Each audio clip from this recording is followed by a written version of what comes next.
आप सभी का स्वागत है और स्वागत है हमारे कवि मित्रों का भी। कुछ दिनों पहले एक पाकिस्तानी शायर का नाम बहुत प्रसिद्ध हुआ था, जॉन एलिया।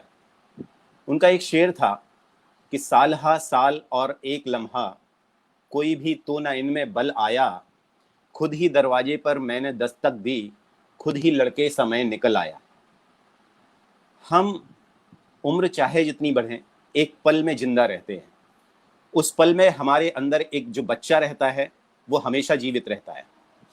बस वैसे ही हम सारे कवि जो अपने मन की भावनाएं हैं वो अपनी कविताओं के माध्यम से प्रकट करते हैं। आज की पहली काव्य संध्या पर 5 कवियों को आमंत्रित किया गया है। इसमें सबसे पहली हमारी कवि हैं सुरेखा जी। मैं नीलम मैडम से अनुरोध करूंगा सुरेखा मैडम को मंच पर बुलाएं। सुरेखा मैडम पेशे से एक इलेक्ट्रिकल इंजीनियर हैं और भारतीय रेलवे में कार्यरत हैं। पिछले 2-3 सालों से ये कविताओं द्वारा अपनी भावनाओं को व्यक्त कर रही हैं और इनकी कविताएं बड़ी सरल भाषा और रोजमर्रा से जुड़ी हुई होती हैं।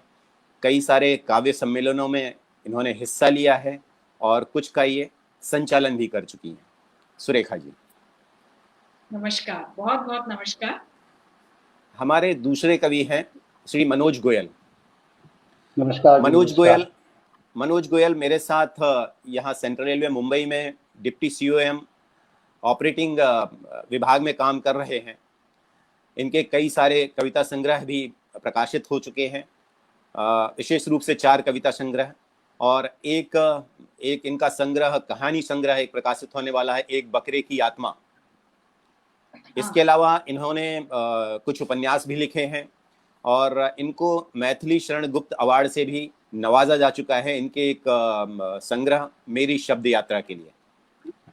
मनोज जी का स्वागत है। इसके बाद हमारी चौथी कवि हैं गीतिका पांडे जी। गीतिका पांडे जी वित्त अधिकारी हैं और काफ़ी वरिष्ठ अधिकारी हैं, प्रधान वित्त अधिकारी हैं। हिंदी भाषा राजभाषा के क्षेत्र में काफ़ी काम कर रही हैं, कई सारी संस्थाओं से जुड़ी हुई हैं और इनको रेलवे बोर्ड से राजभाषा में उत्कृष्ट कार्य करने के लिए रजत पदक से भी सम्मानित किया गया है। गीतिका पांडे जी बहुत बहुत नमस्कार आप सभी का। इसके बाद फिर हमारी जो अगली कवि हैं जिन्हें आप सभी जानते हैं, उन्होंने बोला है कि इंट्रोडक्शन में बड़ा छोटा सा बोला जाए, तो नीलम सक्सेना चंद्रा मैम हैं। अब उनके लिए सिर्फ यही बोल सकते हैं कि अगर नीलम सक्सेना मैडम को कहीं सर्च करना तो गूगल पे नीलम सक्सेना चंद्रा डाल दीजिए या फिर Guinness book of world record पे डाल दीजिए। इनके इतने सारे 4 उपन्यास, 1 उपन्यासिका, 6 कहानी संग्रह, 32 काव्य संग्रह व 13 बच्चों की पुस्तकें प्रकाशित हो चुकी हैं। तो इतना सारा है कि संभव नहीं है उंगलियों पे गिन पाना। तो जिसने यदि गिन लिया हो तो वो चैट बॉक्स में डाल दे कि इन्होंने कितने टोटल अभी तक प्रकाशन किए हुए हैं। नीलम मैडम का स्वागत है। आप सभी को मेरा नमस्कार। आप सभी को मेरा नमस्कार। और हम सबको जोड़ने के लिए नीलम मैडम ने अभी एक ग्रुप भी क्रिएट किया था, द लिटरेरी वॉरियर्स। उस सब के हम लोग योद्धा हैं और आज के कविता के मंच पर आप लोगों के सामने उपस्थित हैं। इसमें हम लोग हालांकि युद्ध नहीं करने वाले हैं, कविताएं ही पढ़ने वाले हैं। तो मैं सुरेखा मैडम से निवेदन करूंगा कि बिना समय को व्यर्थ किए हुए वो अपना काव्य पाठ चालू करें। सुरेखा मैडम। जरूर। पहले अनूप मैं आपको बताना चाहूंगी कि अस्त्र शस्त्र से कलम की ताकत ज्यादा होती है। तो एक तरह से हम लोग समाज में बैठी फैली हुई विसंगतियों को दूर करने का प्रयास तो करते ही हैं अपने कविता, काव्य, कहानियों के माध्यम से, ये करते रहेंगे। तो मेरी जो पहली कविता है सुबह का सूरज, ये मैंने कुछ दिन पहले लिखी थी। आप लोगों को याद होगा आजकल आसमान बड़ा सुंदर होता है, मतलब अब हम लोग घर में बैठे हैं तो प्रकृति बहुत सुंदर हो गई है। तो सुबह जाकर देखा तो एकदम चित्रा चित्रा आसमान लगा। उस पे 2 पंक्तियां मैंने लिखी है। आज दिखा कुछ बिखरा हुआ आकाश, आज दिखा कुछ बिखरा हुआ आकाश, जैसे फैला दी हो किसी ने रजाई की कपास। आज दिखा कुछ बिखरा हुआ आकाश, जैसे फैला दी हो किसी ने रजाई की कपास। सुबह सुबह हम लगाते रहे कयास, कैसे करें उसे लिहाफ में डालने का प्रयास। कैसे करें वाह। उसे लिहाज में डालने का प्रयास। कभी कौंधा एक अनोखा विचार, क्यों ना लिखे इस पे हम कुछ पंक्तियां चार। दिखाएं अपनी कविता से उन्हें यह नजारा, दिखाएं अपनी कविता से उन्हें यह नजारा, जिन्होंने सुबह का समय बिस्तर पर है गुजारा। ओहो फिर आई याद माँ की बात वो पुरानी, सही कहा करती थी बात माँ ये हमेशा, जिसने सुबह का समय बिस्तर पर खोया, प्रकृति के अनमोल वरदान से हाथ धोया। वाह शांत सुहाना और मनोरम वातावरण, बहुत सुंदर। शांत सुहाना और मनोरम वातावरण, पक्षियों का कलरव, शुद्ध ताजी चले पवन, मन को शांत स्फूर्ति प्रदान। देर से जागने वालों को नहीं है इसका भान, देर से जो जागते बिल्कुल। हैं नहीं है उनको इसका भान। बहुत सुंदर। जी छोड़िए वाह। ख्याल, छोड़िए ख्याल, धन्यवाद। छोड़िए ख्याल लिखने बैठे हम कविता, छोड़िए ख्याल लिखने बैठे हम कविता, लिख पाए मुश्किल से सिर्फ 4 पंक्तियां, लिख पाए मुश्किल से सिर्फ 4 पंक्तियां, कि चुपके से किसी ने समेट दी सारी कपास, कि चुपके से ओहो। किसी ने समेट दी सारी कपास। देख लिया हमने भी छोड़े अपने प्रयास। मतलब थोड़ी देर मैंने कागज पेन उठाया कि वो देखा स्काई फिर क्लियर हो गया। जी सूर्यदेव आ गए होंगे। देख लिया हमने भी छोड़े अपने सारे प्रयास, तभी दिखे पूरब से सूर्यदेव मुस्काते, तभी दिखे पूरब से सूर्यदेव मुस्काते, अपनी लालिमा फैला वो हमारा मन लुभाते, अपनी लालिमा फैला वो हमारा मन लुभाते। छोड़ दुनिया की फिक्र लगे हम उन्हें निहारने, छोड़ दुनिया की फिक्र हम लगे उन्हें निहारने। सच बात है प्रकृति का ये अनोखा रूप, खोए ये सुबह देर तक सोने वाले। सही है बात, प्रकृति का ये अनोखा रूप, खोए ये सुबह देर तक सोने वाले। आज फिर दिखा बिखरा हुआ आकाश, जैसे फैला दी हो किसी ने रजाई की कपास। आज फिर वाह, दिखा वाह। बिखरा हुआ। बहुत बहुत सुंदर। बहुत बहुत बहुत सुंदर। वेरी बहुत नाइस। सुंदर। बहुत बहुत धन्यवाद। थैंक यू, धन्यवाद। अब Thank you, इसके बाद मैं आमंत्रित करूंगा मैं मनोज को कि मनोज अपना काव्य पाठ प्रारंभ करें। धन्यवाद अनूप जी। नमस्कार सभी कवि मित्रों को और सभी श्रोतागणों को। तो मैं मैंने 1-2 उपन्यास भी पढ़े हुए हैं, तो मैं तो इतना ही कहना चाहूँगा, ना मैं तो कोई कवि हूँ, ना मैं कोई कलमकार हूँ, मैं तो अल्फाजों का एक छोटा सा अदना सा गुनहगार हूँ। वाह, क्या बात है, क्या बात। बहुत सही, बहुत सही। कहते हैं ना कि आकांक्षाएं बन जाती सागर। मैं जितना मतलब नीलम मैम ने लिखा है उतना लिखना, एक छोटा सा कोई भी अगर साहित्य में रुचि रखता होगा उसकी एक आकांक्षा होती है कि नीलम मैम ने जिस तरह आकाश की बुलंदियों को छुआ है साहित्य में, उतनी हर किसी की आकांक्षा होती है। पढ़ने के बाद में मेरे मन में यही भाव जागा था, तो मैंने लिखा था कि आकांक्षाएं बन जाती सागर, साधन बंद सीप में मोती, और एक मन ही होता बस में गोयल, तो फिर दुनिया क्यों रोती। बहुत बढ़िया, बहुत बढ़िया, बहुत बढ़िया। मैं इन शब्दों के साथ पहली कविता पढ़ना चाहूंगा। वो मेरा शीर्षक है, पहली कविता का शीर्षक है, एक मिनट,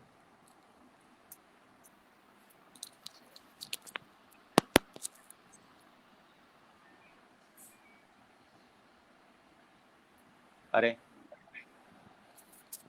लगता है मनोज का नेटवर्क कुछ प्रॉब्लम कर रहा है।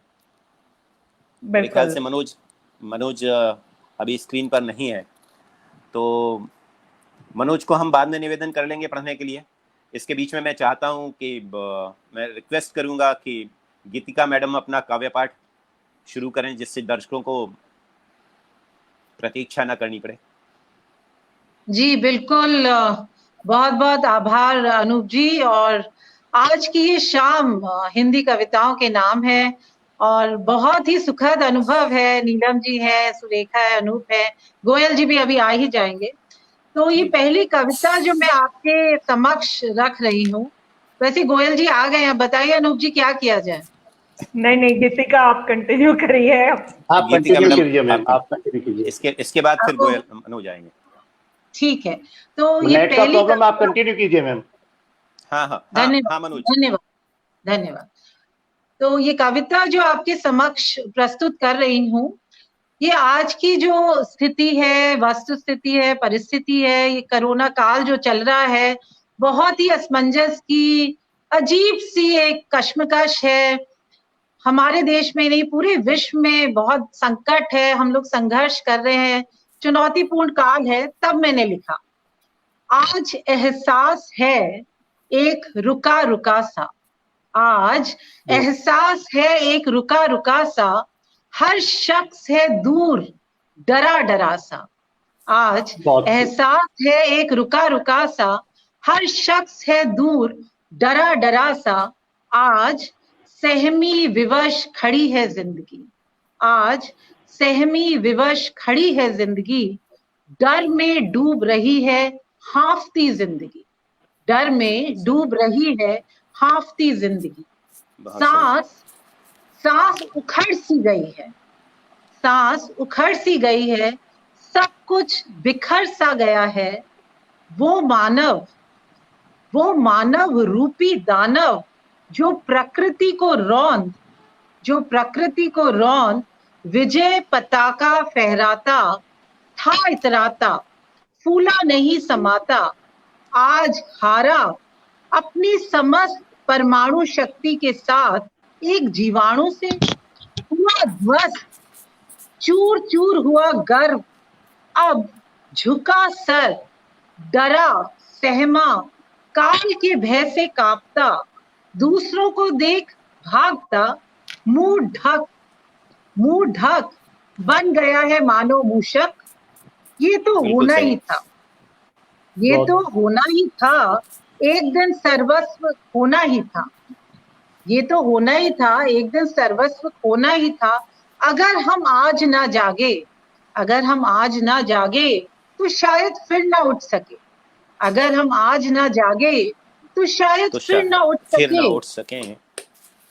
पृथ्वी माँ का दोहन कर, पृथ्वी माँ का दोहन कर, अपनी हद को भूल कर, पृथ्वी माँ का दोहन कर, अपनी हद को भूल कर, तृष्णाओं पर पग रख, तृष्णाओं पर पग रख, अपना अस्तित्व विलीन कर। आज हम कहाँ आ गए, आज हम कहाँ आ गए, प्रलय की चीख सुनकर भी, प्रलय की चीख सुनकर भी यदि हम आज ना जागे, प्रलय की चीख सुनकर भी यदि हम आज ना जागे तो शायद फिर ना उठ सके, तो शायद फिर न उठ सके।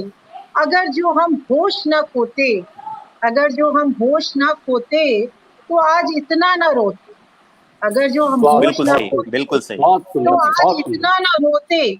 अब भी समय है, अब भी समय है, जाग जाए हम, अपनी सीमाओं को समझ सिमट जाए हम। अब भी समय है, जाग जाए हम, अपनी सीमाओं को समझ सिमट जाए हम।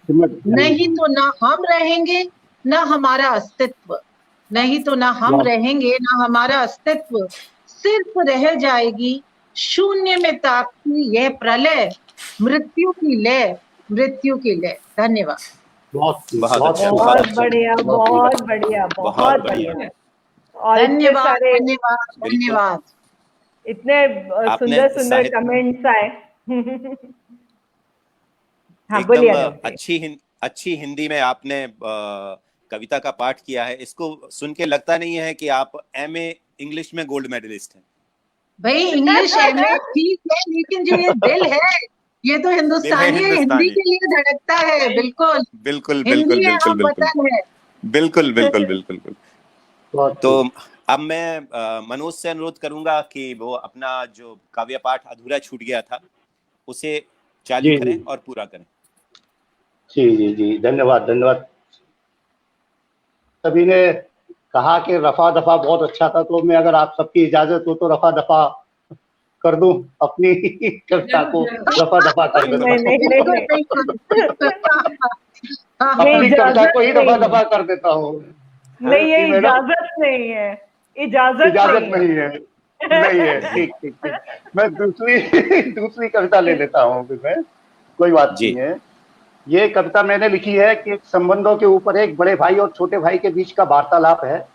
जब बड़े भाई और छोटे भाई के बीच में एक कुछ रिश्तों की मर्यादा होती है, जिसमें एक हमारे भारतीय संस्कृति सिखाया जाता है और पलट के जवाब नहीं दिया जाता बड़ों को, एक संस्कार सिखाए जाते हैं। तो उसके ऊपर मैंने एक छोटी सी कविता लिखी है जो अब जाके मेरे मतलब उनके जो वार्तालाप था बचपन का, वो शब्दों का रूप इस समय लिया था, तो मैं आपके समक्ष प्रस्तुत करना चाहता हूँ कि मेरे पास तुम्हारे कुछ शब्द पड़े हैं, मेरे पास तुम्हारे कुछ शब्द पड़े हैं, कुछ पुष्प सम कुछ शूल की तरह गड़े हैं। ये वही शब्द हैं, ये वही शब्द हैं जो दिन प्रतिदिन क्षण प्रतिक्षण समय समय पर तुमने मुझे दिए हैं। अब कभी अपने प्रेम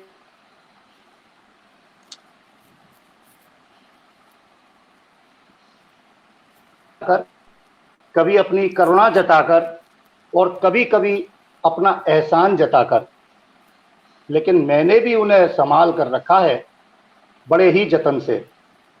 मैंने खर्च नहीं किया अभी तक उन्हें, मैंने तुम्हारा उधार भी नहीं चुकाया है कर्ज समझकर, मैंने तुम्हारा उधार भी नहीं चुकाया है तुम्हारा कर्ज समझकर, बस रख लिए हैं तुम्हारे वो शब्द तुम्हारा स्नेह समझकर, तुम्हारा उपहार समझकर, तुम्हारा स्नेह समझकर कि आप भी होंगे उतने ही व्यथित, किंचित और पीड़ित भी होंगे उन शब्दों को मुझ पर खर्च करने में। लेकिन मैं इतना तो जानता था कि आपने मुझे वो शब्द उपहार समझकर तो कतई नहीं दिए हैं, अधिकार समझकर, कर्ज समझकर भी नहीं दिए हैं,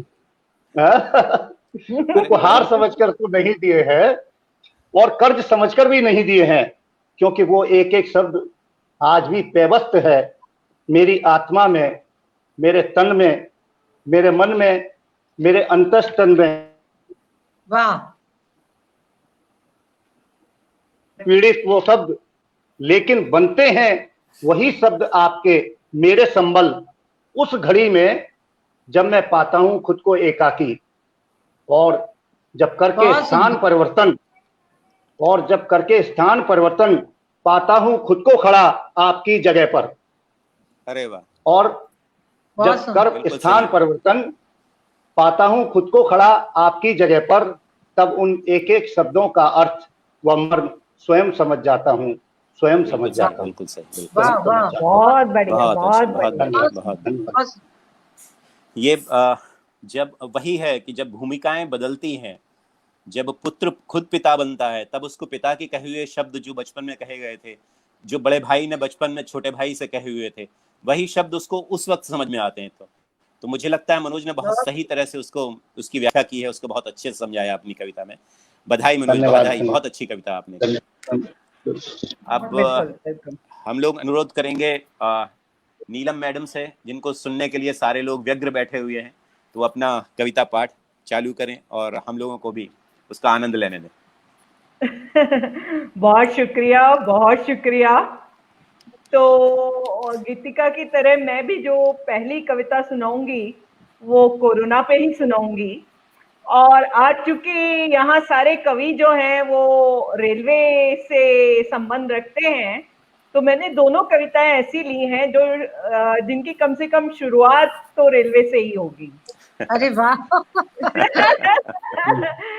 तो पहली कविता मैंने तब लिखी थी जब कोरोना से हम लोग बहुत दर्द से गुजर रहे थे। तो उसके पहले एक 4 लाइनर, क्या कुदरत सब कुछ तहस नहस कर देगी? क्या क्या हवाओं में तिनके सा उड़ जाएगा?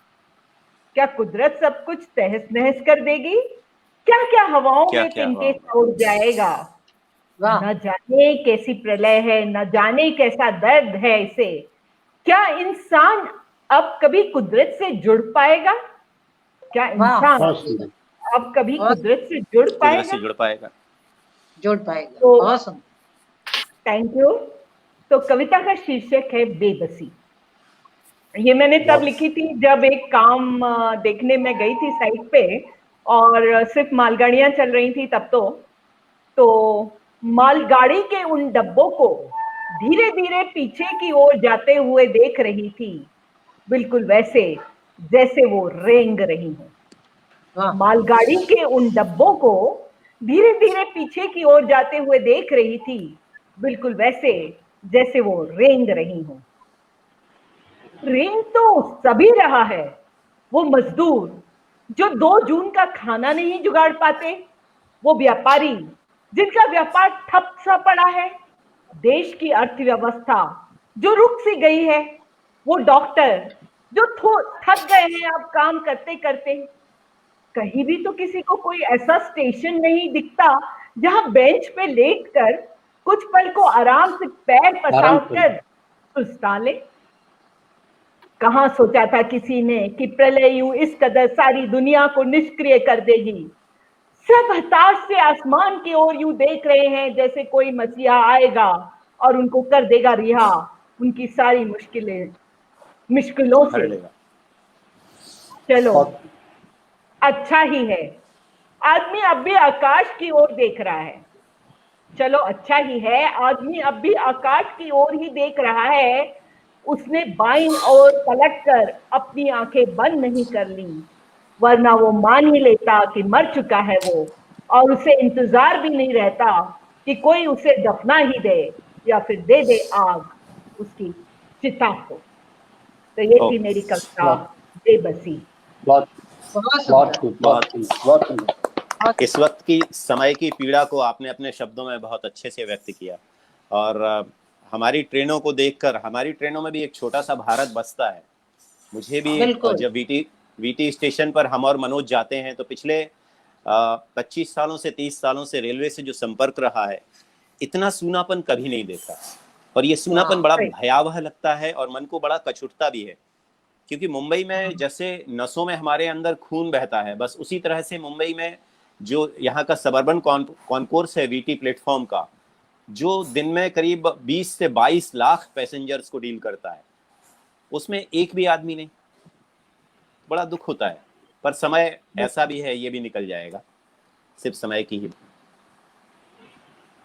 बिल्कुल बिल्कुल सही कहा आपने।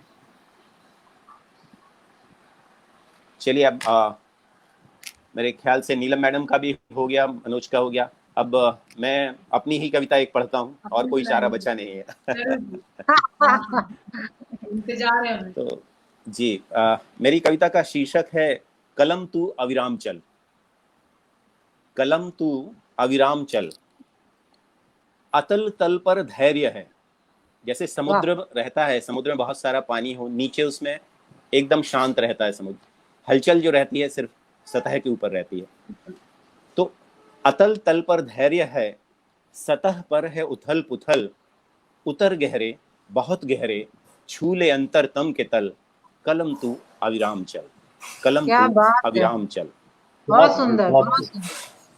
वर्जनाएं तोड़ कर सब सद्य शोणित सी निकल। सारे जो पुरानी वर्जनाएं हैं उनको तोड़ के, सद्य शोणित मतलब जो पहाड़ों से एक बरसात का पानी, नया नया पानी जो निकलता है, तो उसको बोलते हैं। वर्जनाएं तोड़ कर सब सद्य शोणित सी निकल, मार्ग कंटक कीर्ण को उद्वेग से तू कर दे समतल, कलम तू अविराम चल। तन थके पर मन नहीं, तन थके पर मन नहीं, कामनाएं हैं चपल, चुन के रख ले संग अपने, आनंद के बीते हुए पल, कलम तू अविराम चल। कलम तू अविराम चल। मेरी लिख, मेरी लिख उसकी लिख, मेरी लिख उसकी लिख, जो साथ हैं उन सब की लिख, लिख दे गाथा हर किसी की, बैठना होकर निश्चल, कलम तू अविराम चल। वाह वाह वाह। कलम अभी एक दो दिन पहले कहीं प्रेमचंद जी का एक वो कोट पढ़ा हुआ था कि मैं भी एक मजदूर हूँ, मैं कलम का मजदूर हूँ, जब तक मैं कुछ लिख ना लूं तब तक मुझे रोटी खाने का हक नहीं बनता। बिल्कुल सही। तो मुझे लगता है मैंने कलम को वही बोला कि मेरी लिख उसकी लिख, जो साथ हैं उन सब की लिख, लिख दे गाथा हर किसी की, बैठना होकर निश्चल, कलम तू अविराम चल। समय की उपलब्धियां लिख, समय की उपलब्धियां लिख, विगत की विसंगतियां लिख, समय की उपलब्धियां लिख, विगत की विसंगतियां लिख, रक्त को स्याही बनाकर रक्त को स्याही बनाकर कागज पर जी भर मचल, वाह, कलम तू अविराम चल। बहुत रक्त को स्याही सुंदर। वही हो गया जैसा नीलम मैडम ने सुंदर। पढ़ा, गीतिका मैडम ने पढ़ा, आज जो समय जो कह रहा है जिसमें, तो उसी रक्त को मैंने कागज पर उतारने के लिए बोला है। बहुत फिर सुंदर। फूल लिख और पत्तियां लिख, क्या बात। फूल लिख और पत्तियां लिख, स्वाद खुशबू प्रेम भी लिख, भक्ति से क्या भगवान लिख दे। वाह, फूल लिख, पत्तियां लिख, स्वाद खुशबू प्रेम भी लिख, भक्ति से भगवान लिख दे, वात्सल्य लिख होकर विफल, कलम तू अविराम चल, कलम तू बहुत अविराम चल। सुंदर, बहुत अश्रु की बढ़िया। स्याही, अश्रु की स्याही से लिख दे जो न कह पाए कभी पल, जो वक्त न कह पाया उसको आंसुओं की स्याही से कह दो। अश्रु की स्याही से लिख दे जो न कह पाए कभी पल, तू तो रह निरपेक्ष पगली, तू है होती क्यों विकल, कलम तू अविराम चल। विकल क्या होने बात। के लिए कवि बैठे हुए हैं ना, तुम क्यों कलम विकल होती हो, तुम तो लिखो। बहुत शेष सुंदर। लिख, बहुत सुंदर, बहुत शेष सुंदर। लिख, शेष लिख, अशेष भी लिख, शेष लिख, अशेष भी लिख, लिख सभी प्राणादि के, शेष लिख, अशेष भी लिख, लिख सभी प्राणादि के, आज सुन ले बात मेरी, अपनी कह लेना तू कल, कलम तू अविराम चल, कलम तू अविराम चल। कलम तू अविराम चल। बहुत सुंदर। बहुत बढ़िया, बहुत बढ़िया। धन्यवाद, बहुत सुंदर अनूप जी, बहुत सुंदर। वेरी धन्यवाद, नाइस। धन्यवाद, धन्यवाद। आप सभी का आप शुक्रिया, ऐसे ही आपने पसंद लिखते किया। रहें, आप ऐसे ही लिखते रहें, ऐसी हमारी आशा है। अरे वाह, बहुत सुंदर। कलम यूं ही अविराम चलती रहे। हाँ, चलिए, बिल्कुल। अभी समय बाकी है, तो मुझे लगता है कि कविताओं के कुछ और राउंड चल सकते हैं। तो वापस मैं दूसरे राउंड में सुरेखा जी को आमंत्रित करता हूं कि वो अपनी कविता पढ़ें, और नए राउंड का, पुराने जमाने में जब मुशायरे हुआ करते थे तो जो उर्दू की गजलों की, तो उसमें हुक्का सरकाया जाता था, तो हुक्का सरकाने के लिए कुछ नहीं है, तो मैं सुरेखा जी के सामने हुक्का सरकाता हूं कि वो आगाज करें। वैसे हुक्के में भी एक फिलॉसफी जुड़ी होती थी। हुक्के के अंदर अंगारे जलते थे, अंगारे से कड़वा धुआं लोग अपने फेफड़ों में खींचते थे। तो जगत की ज्वलंत समस्याओं की, जलती हुई समस्याओं को अपने अंदर खींचना और फिर उस फिक्र को धुएं में उड़ा देना। मुझे लगता है उस जमाने के हुक्के का यही प्रतिमान रहा होगा। तो कुछ और समस्याएं, कुछ और भावनाएं, वो गाना भी है ना, हर फिक्र को धुएं में उड़ाता चला गया। तो सुरेखा जी से अनुरोध, पता नहीं क्या क्या उड़ जाता है, वो बात अलग है। तो जैसे अनूप ने बोला कि अविराम कलम चलती रहती है, तो मेरी जो दूसरी कविता है वो भी कोई और भी है जो अविराम चलती रहती है। तो अगर आप गैस करके बताएंगे कि कौन है जो अविराम चलता रहता है। ठीक है, हमारी धड़कन, समय है, हमारी धड़कन है, लेकिन घर की एक स्त्री, वो भी अविराम चलती रहती है। बिल्कुल बिल्कुल बिल्कुल, बहुत कर रही है या है तो पूरे समय ध्यान चलता रहता है। छोटी सी एक कविता है कि उसी पे जब आपने कहा ये अविराम गाड़ी चल रही है, तो मैं भी इसको चलाती हूँ। सुरेखा मैडम, मैंने भी अनुरोध किया था विराम लेने का, लेकिन वो अभी अविराम चल रही है। तो उसी पे एक सुनिएगा। दिन भर जो एक महिला है जो स्पेशली वर्किंग है, वो तो पूरे समय मतलब घर का भी देखना, बाहर का भी देखना, इवन जो घर में भी रहती है, वो अगर बैठी भी है तो उनके दिमाग में कुछ ना कुछ चलता रहता है। तो उस पे है, दिन भर की भागदौड़ से थककर, दिन भर की भागदौड़ से थककर मैं सोती हूँ रात को गले लगाकर, दिन भर की भागदौड़ से थककर मैं सोती हूँ रात को गले लगाकर, आधे अधूरे अपने अरमानों को करती हूँ पूरा सपनों में देखकर।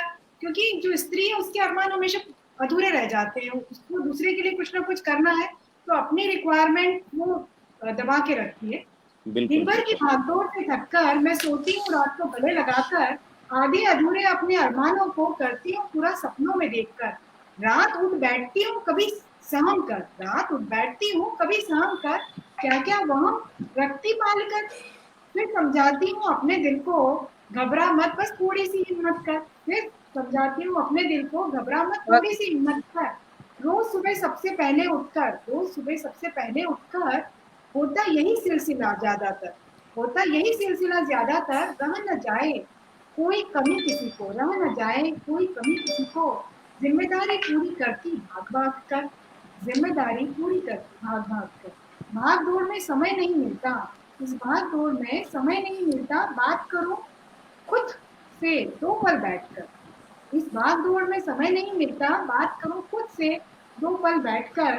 दिन भर की भाग दौड़ से थककर मैं रात में सोती हूँ सपनों को गले लगाकर। मैं रात में सोती हूँ रात को गले लगाकर। बहुत सुंदर, बहुत बहुत बहुत सही, सुंदर, बहुत बहुत सुंदर, बहुत सुंदर, बहुत हम लोग सब धन्यवाद। इत्तेफाक रखते हैं आपसे। बहुत सही, बहुत सही। हाँ, अपर्णा जो स्त्री देखी, अपर्णा जी, मंजू जी और दीप, इवन मैंने देखा कि काफी लोगों ने मेरी बात पे अग्री किया, ये सही है। हाँ Especially सही है, एक ही बिल्कुल। होती जी है। जी जी, बिल्कुल बिल्कुल बिल्कुल। अब इसके बाद इसी श्रृंखला को आगे बढ़ाते हुए मैं मनोज से रिक्वेस्ट करूंगा कि मनोज अपनी दूसरी कविता का पाठ करें। धन्यवाद अनुप जी। दूसरी कविता मैंने एक लोकतंत्र के ऊपर लिखी है। लोकतंत्र को मैंने परिभाषित करने की कोशिश की है, एक धृष्टता की है, मतलब गुनाह किया है एक लोकतंत्र को परिभाषित करने का। क्योंकि आज़ादी के बाद इतने सालों बाद भी आज हम जब लोकतंत्र को इस अवस्था में देखते हैं तो वो मन तो के अंदर बड़ा दुख कहीं होता है। कचोटती उठती है, तो वो सही थोड़ा सा बात। दुख होता है। तो उस लोकतंत्र को परिभाषित करने का मैंने गुनाह किया है और उसके लिए मैं आप सबसे माफी चाहूंगा कि मेरी जो परिभाषा है शायद अगर आपको पसंद आए तो मेरा उत्साहवर्धन कीजिए। कि कौन कहता है कि ये लोकतंत्र है, कौन कहता है कि ये लोकतंत्र है। मुझे नहीं लगता कि ये लोकतंत्र है, मुझे नहीं लगता कि ये लोकतंत्र है। मेरे न लगने के अपने कारण हैं, आपके भी हो सकते हैं। आप यदि मेरी तरह ना भी सोचें तो भी सिर्फ निष्पक्ष होकर ही सोचें तो पाएंगे आप यहाँ कि लोकतंत्र तो नहीं है। हाँ, आप इसे दे सकते हैं नाम भीड़ तंत्र का, आप सही, इसे दे बिल्कुल सकते हैं सही। नाम भीड़ तंत्र का, मेरी ही तरह जो मैं इसे देता हूं हमेशा।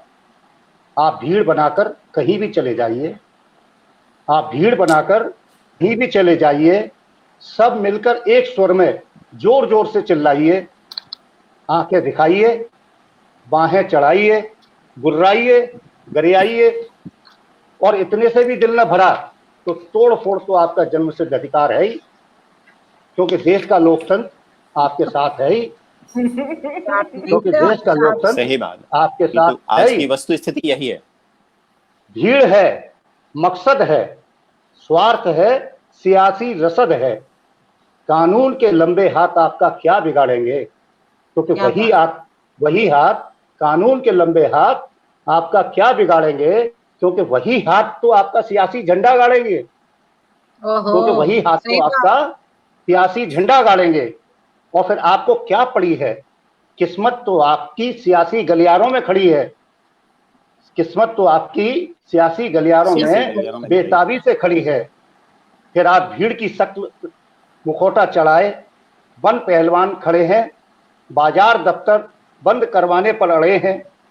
फिर चाहे आपकी करतूतों के जाल में कोई फंस जाए, एम्बुलेंस में फंसकर अटक जाए, मर जाए, पर आपका शहर बंद का कार्यक्रम रुकना नहीं चाहिए, पर आपका शहर बंद का कार्यक्रम रुकना नहीं चाहिए, क्योंकि आपके साथ लोकतंत्र की दुहाई के नाम पर खासी भीड़ है, जिसे ना आपका मकसद पता है और ना ही आपकी मंजिल, जिसे ना आपका मकसद पता है और ना ही आपकी मंजिल। वो तो सिर्फ और सिर्फ आपके सियासी मस्खरों को पता है, वो तो सिर्फ आपके सियासी मस्खरों को पता है, मस्खरा जोकर, सियासी मस्खरों को पता है। कभी आपने सोचा है कि आपने मुल्क का कितना नुकसान किया है? क्या कभी आपने सोचा है कि आपने मुल्क का कितना नुकसान किया है? क्या कभी भी आपको लगा है कि आपने देश निर्माण में एक किंचित भी योगदान दिया है? या आप एक वोट लेकर ही आम से खास हो जाते हैं और जनता को जगाने की बात करते करते खुद विधायिका हॉल में सो जाते हैं? बिल्कुल सही। और जनता को जगाने की बात करते करते खुद विधायिका हॉल में सो जाते हैं और अति महत्वपूर्ण का तस्मा लगाकर जो कभी भीड़ बनकर भीड़ को अपने तरीके से डराते थे, कानून आपकी जेब में डालकर अकड़ से चलते हो और कानून के हमदर्दों को और कानून के हमदर्दों को अपने बाहुबल से पटकते हो। इसलिए तो कहता हूं कि ये लोकतंत्र नहीं, भीड़ तंत्र है। 150 की भीड़ आप भी जुटाइए, 150 की भीड़ आप भी जुटाइए और जी भरकर लोकतंत्र को गरियाइए। और फिर भी तुम्हें कुछ ज्यादा लगे, और फिर भी तुम्हें कुछ ज्यादा लगे तो अपने अपने अवार्ड लौटाइए, और फिर भी कुछ ज्यादा लगे तो अपने अपने अवार्ड लौटाइए। और सभी माध्यमों से, सभी चैनल और प्रिंट मीडिया के माध्यम से लोकतंत्र खतरे में है, लोकतंत्र खतरे में है। जोर जोर से चिल्लाइए और आजादी से आजादी का नारा गला फाड़ फाड़ कर लगाइए। आजादी से आजादी का नारा गला फाड़ फाड़ कर लगाइए। इसलिए कहता हूं मुझे नहीं लगता कि लोकतंत्र है, इसीलिए कहता हूं मुझे नहीं कि ये लोकतंत्र। धन्यवाद। बहुत बढ़िया, बहुत बढ़िया, बहुत बढ़िया। मतलब दिल से आक्रोश भी दिखता है इसमें कि ये क्या चल रहा है सिस्टम में। बहुत सही जी, और बिल्कुल सही तरीके से बता दिया कि इस हमारे देश में हर कोई स्वतंत्र है। थोड़ी सी भीड़ इकट्ठी कीजिए और आप कहीं भी मजमा लगा लीजिए, आप जो चाहे वो बोल सकते हैं। अब इस श्रृंखला में आगे बढ़ाते हुए मैं एक कमेंट को यहाँ खास बताना चाहूंगी कि मोना पंडित का जो पहला कमेंट आया था वो उसमें ये लिखा था कि लो जी हम केबीसी को छोड़ के आपके साथ जुड़ गए। बहुत सुंदर, बहुत सुंदर, बहुत सुंदर। बहुत बहुत धन्यवाद मोना जी का। हाँ, हम सारे लोगों को 5 करोड़ का करोड़पति बना दिया हर एक को। इस सबके लिए शुक्रिया। वैसे हर उत्साहवर्धन हमारे लिए करोड़ों मायने रखता है, तो हम लोग वैसे भी अरबपति हो ही गए हैं अभी इस वक्त। बिल्कुल। और मैं चाहूंगा कि अब गीतिका मैडम बाकी का हिसाब किताब संभालें। करोड़ों संभालने का जिम्मा उनका है। अब करोड़ों वाली कविता पढ़ें, करोड़ों वाली कविता पढ़ें अब। धन्यवाद अनूप जी। देखिए, अभी आपने कहा कि कुछ अंगार की बात हुई, तो मैं ये कहना चाहूंगी, जैसे हम सब जानते हैं दुष्यंत जी बहुत ही लोकप्रिय कवि रहे हैं। उन्होंने कहा था, हो गई है पीर पर्वत सी पिघलनी चाहिए, हो गई है पीर पर्वत सी पिघलनी चाहिए, इस हिमालय से कोई गंगा निकलनी चाहिए। मेरे सीने में नहीं तो तेरे सीने में सही, हो कहीं भी आग लेकिन आग लगनी चाहिए। अभी देखिए, आग सीने में तो नहीं है, लेकिन चाहे वो दंगों की आग हो, चाहे वो चिता की आग हो, बहुत ही संजीदगी से और बहुत ही ईमानदारी से मैंने कोशिश करी है। ये कुछ पंक्तियां लिखी हैं, आशा है आप सबको पसंद आएंगी। हमारे सुधी श्रोतागण हम सबके साथ जुड़े हुए हैं। ये आग कब बुझेगी, ये आग कब बुझेगी, वो चीखती चिता की आग, वो चीखती चिता की आग हवा देती है उस राख को, वो चीखती चिता की आग हवा देती है उस राख को, जिसमें मानवता भस्म हुई, जिसमें मानवता भस्म हुई, वो करहाती बेबसी उस बिटिया की, वो करहाती बेबसी उस बिटिया की, देती है आवाज उस आस को, उस आस को जो हमेशा के लिए मौन हुई, देती है आवाज उस आस को जो हमेशा के लिए मौन हुई। वो असहनीय दर्द, वो असहनीय दर्द जो सहा होगा उस मासूम दिल ने उस क्षण, क्या महसूस कर पाएगा कभी हमारा पाषाण हृदय? वो लहू जो गिरा होगा उस रोज धरा पर, क्या जगा पाएगा कभी हमारे सोए हुए ज़मीर को? आज है, आज है सन्नाटे को चीरता ये मतलबी शोर, आज है सन्नाटे को चीरता ये मतलबी शोर, सत्ता की अतृप्त तलब चहुं ओर, आज है सन्नाटे को चीरता ये मतलबी शोर, सत्ता की अतृप्त तलब चहुं ओर, क्रूरता में लिप्त है ये सफेद पोश क्रूरता में लिप्त है, ये सफेद पोश कलयुग के धृतराष्ट्रों से कलंकित ये मेरा देश, और गांधारी सदृश पट्टी बांधे, और गांधारी सदृश पट्टी बांधे निर्लिप्त समाधि धर बैठे हैं हम लोग, बैठे हैं हम लोग वन मूक दर्शक, बैठे हैं हम लोग वन मूक दर्शक, जाने और कितनी बेटियों की, जाने और कितनी बेटियों की चिता सजने के इंतजार में, अंधकार में, अंधकार में। धन्यवाद। बहुत बढ़िया, बहुत बढ़िया, बहुत सबसे हम लोग जूझ रहे हैं, जो सही, बहुत सही। हमारे कॉलेज के मित्र, भारी हो जाता है दिल, बहुत इतना बेबसी होती है, घुटन होती है, और ऐसा लगता है न्यूज चैनल्स पे आप देखिए हर जगह बाद में सब कुछ हो रहा है पर समाज किस ओर जा रहा है, तो बहुत ही बेबसी है, दर्द है, बहुत व्यथित और द्रवित है। अनूप जी, आप सब लोग महसूस कर रहे होंगे, तो मैंने सोचा कि ये इतना अच्छा मंच मिला है, इतने महनीय श्रोतागण है, श्रोतावृंद है, तो अपनी भावनाओं को इस तरह से थोड़ा व्यक्त किया जाए। थोड़ा संजीदगी हो गई पर जरूरी है, जरूरी है। समाज का कविताएं और फिल्में हो या कोई भी दृश्य श्रव्य माध्यम हो, ये समाज का दर्पण ही होते हैं। अगर समाज में दर्द है, अगर मानवता में दर्द है, अगर मानवों को दर्द है, अगर हम लोगों को दर्द है, तो वो कविताओं के माध्यम से या दृश्य श्रव्य माध्यम से सामने आएगा ही। आपने बहुत अच्छा कहा, बहुत सारे लोगों ने अप्रिशिएट भी किया हुआ है। अब मैं नीलम मैडम से अनुरोध करूंगा कि नीलम जी अपना अगली कविता लेकर आए। जरूर, आपने कहा तो अब हमको बोलना ही पड़ेगा, आखिर आप मॉडरेटर हैं। जी जी जी। तो जो है, मैं एक 4 लाइनर से शुरू करना चाहूंगी। जिंदगी एक जाम है और उसे पिए जा रही हूँ मैं, जिंदगी एक लम्हे की और उसे जिए जा रही हूँ मैं। जिंदगी एक जाम है और उसे पिए जा रही हूँ मैं, जिंदगी एक लम्हे की और उसे पिए जा रही हूँ मैं। लेकिन ऐसी आपसे उम्मीद नहीं थी, प्रोटोकॉल आपने फॉलो नहीं किया, चीयर्स तो बोलना था कम से कम। जी मैडम, जी आगे, तो आगे। जिंदगी गम और खुशी की मिली जुली कतरन है, जिंदगी की उन कतरनों को बस सिए जा रही हूँ मैं, जिंदगी की उन कतरनों को बस सिए जा रही हूँ। तो जो मेरी कविता है उसका शीर्षक है जिंदगी की रेल यात्रा, जिंदगी की रेल यात्रा।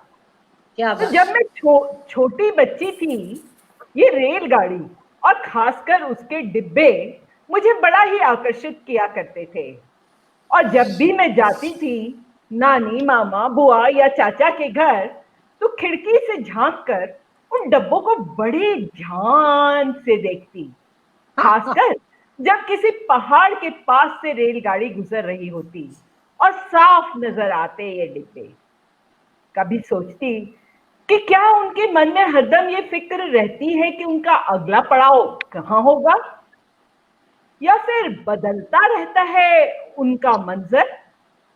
क्या जानते हैं वो कि उनकी मंजिल क्या है, या उन्हें मंजिल की कोई बेचैनी ही नहीं होती।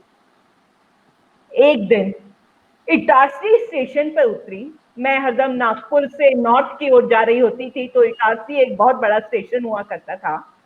तो एक दिन इटारसी स्टेशन पर उतरी तो नजर पड़ी कि इनका तो इंजन ही बदल रहा है। तब समझ आया कि डब्बों की तो कोई अपनी मर्जी चलती ही नहीं है। कहाँ जाना है उन्हें, कहाँ जाना है उन्हें, यह तो इंजन के मन पर होता है। यूं तो मेरे पापा और उनके पापा और उनके भी पापा, यूं तो मेरे पापा और उनके पापा और उनके भी पापा रेलवे में नौकरी किया करते थे, पर न जाने क्यों हमारे घर में रेलगाड़ी की बातें हुआ ही नहीं करती थी। और ये जाने बिना कि इंजन की भी कुछ नहीं चलती है, मैं इंजन को बड़ा ताकतवर समझती कि वो इतने सारे डिब्बों की मंजिल तय कर सकता है। ये तो मैंने बड़े होने पर और रेलवे में नौकरी करने के पश्चात जाना कि किस डिब्बे को कहाँ जाना है ये बहुत सारे लोग और बहुत सारी स्थितियां तय करती हैं। तब से ये डिब्बे या ये इंजन दोनों ही मेरे आकर्षण के केंद्र नहीं रहे। अब मैं देखने लगी हूँ ध्यान से इन पटरियों को। अब मैं देखने लगी हूँ ध्यान से इन पटरियों को। अनूप जी बहुत खुश होंगे, सिविल इंजीनियर बिल्कुल हैं, बिल्कुल, तो पटरियां मेरी पटरियों हैं की जी। बात सुन के खुश हो जाएंगे। तो इन दोनों पटरियों को मैं मानने लगी हूँ गम और खुशी का प्रतीक। इन वाह। दोनों पटरियों को मैं मानने लगी हूँ गम और खुशी का प्रतीक। डिब्बे और इंजन तो बदलते रहते हैं, पर इन वाह। पटरियों को तो साथ साथ ही चलना होता है किसी जुड़वा की तरह। डिब्बे और इंजन तो बदलते रहते हैं, पर इन पटरियों को तो साथ साथ ही चलना होता है किसी जुड़वा की तरह। ये पटरियां ना ही मिलती हैं ना बिछड़ती हैं, बस बस साथ साथ चलती रहती हैं, चलती रहती एक क्या दूसरे बात। के एहसास से भरी हुई। इतना संतुलन बना लिया है इन पटरियों ने कि दूसरे की मौजूदगी से अभिभूत ये पहुंचाती ही रहती है डिब्बों और इंजन को उनकी मंजिल की ओर। सुनो, क्यों नहीं तुम भी यूं ही बना लेते संतुलन गम और खुशी का अपनी जिंदगी में? सुनो, क्यों नहीं तुम भी यूं ही बना लेते संतुलन गम और खुशी का अपनी जिंदगी में? चाहे हम इन एहसासों को कितना ही छुपा लें, आखिर इन्होंने रहना तो है ही एक दूसरे के साथ, है ना? बिल्कुल जिस दिन बिल्कुल। हम मान लेंगे गम और खुशी दोनों की मौजूदगी, हमारी जिंदगी भी चल पड़ेगी किसी सुपरफास्ट एक्सप्रेस की तरह। जिस दिन हम मान लेंगे गम और खुशी दोनों की मौजूदगी, हमारी जिंदगी भी चल पड़ेगी किसी सुपरफास्ट एक्सप्रेस की तरह। तो ये थी मेरी कविता रेल में। बहुत सुंदर। बहुत सही। पूरा दार्शनिक पहलू बता दिया रेल का, पटरी का। बहुत ब्यूटीफुल, वेरी नाइस। जी इटारसी लेकिन- मतलब रेलवे वालों जिंदगी का। इटारसी में स्टॉपेज ज्यादा होता है। अगर वैसे भी हॉल्ट नहीं है तो टेक्निकल हॉल्ट हुआ करता है कई ट्रेन का। बिल्कुल बिल्कुल। और वैसे भी हम 4 डब्बे महसूस कर रहे हैं कि ताकतवर इंजन के साथ में हम लोग चल रहे हैं। मतलब 2 पंक्तियां मैं कहना चाहूंगी इस पे। एक दोहा जस्ट लिखा था, चलती पटरी रेल की सदा साथ ही साथ, भूले से भी ना मिले, मिले बचाए नाथ। जैसे मैम ने कहा ना, साथ साथ चलती मिलती नहीं है, और अगर मिल गई तो भगवान जी बचाएंगे। बहुत सुंदर, बहुत सुंदर। बिल्कुल सही, और बिल्कुल सही, अनूप जी बिल्कुल एक सही। बात और है कि हम सबका जी। जो रिटर्न टिकट है वो कंफर्म्ड है, तो हमें बिल्कुल। ये भी ध्यान रखना है कि अपनी अपनी मंजिल की तरफ चल रहे हैं, थोड़ा हल्के हल्के वजन लेके चले, लाइट हार्टेडली। और रिटर्न बिल्कुल, टिकट बिल्कुल। कंफर्म्ड है सबका, ये भी ध्यान रखना है। ये कविताएं भी उन्हीं प्रयासों में से एक हैं। कविताएं लिखना भी वही प्रयास है ना, कि अब जो जितने बैगेज अननेसेसरी हम लोगों ने इकट्ठे कर लिए थे, उन सबको अब निकाल निकाल के फेंकते जा रहे हैं। सही बात।